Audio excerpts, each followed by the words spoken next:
my full emotion always goes into what I'm singing out to the rest of the world. But quite honestly, I mean, I would do it if nobody was listening, because it's the kind of thing where it's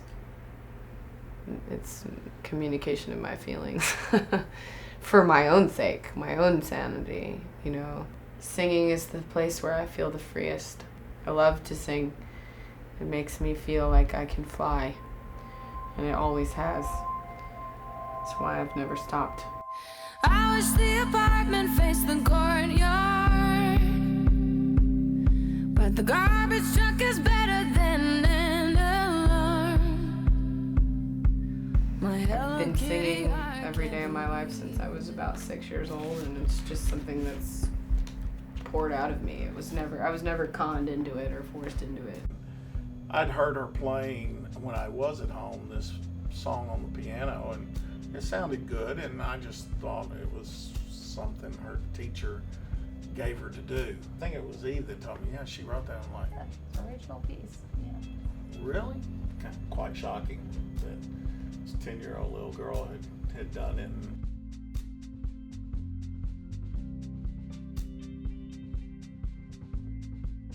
What led me back home to Tennessee and moving back home was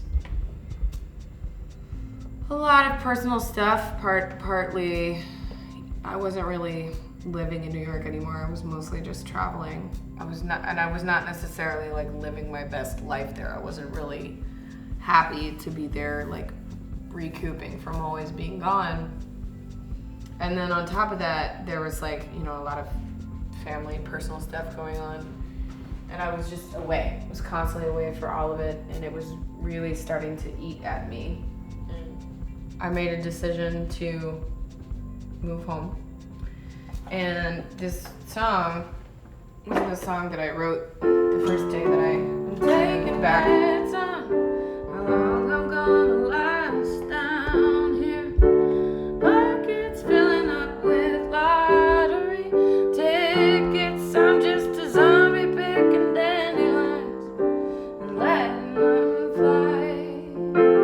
And I don't have anyone to talk to today.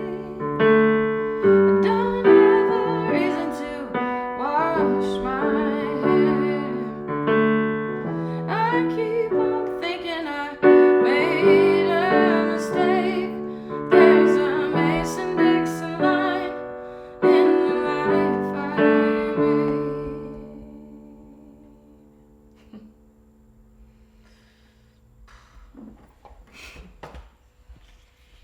The truth is not my friend, is what I've realized. It's like, it's so weird to like think about like last year, and like I was so scared. I was like so genuinely actually terrified, like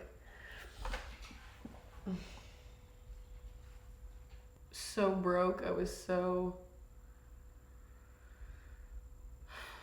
not confused. I was so just overwhelmed.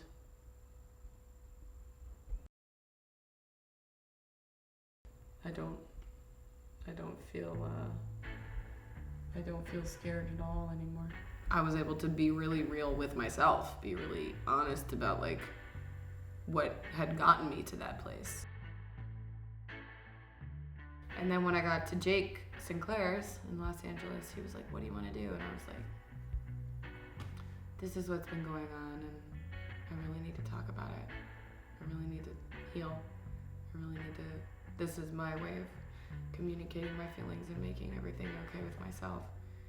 And this is the only way to the other side." And Shine was kind of like the turning point for me. Shine was kind of like, I was in the process of coming out of the depression in the way of like, you are the only person who can help yourself through this kind of thing. Not saying you don't need other people's help, but ultimately, like, if you can't do it first yourself, why are you waiting on anyone else to do it for you? That's not really how the world works.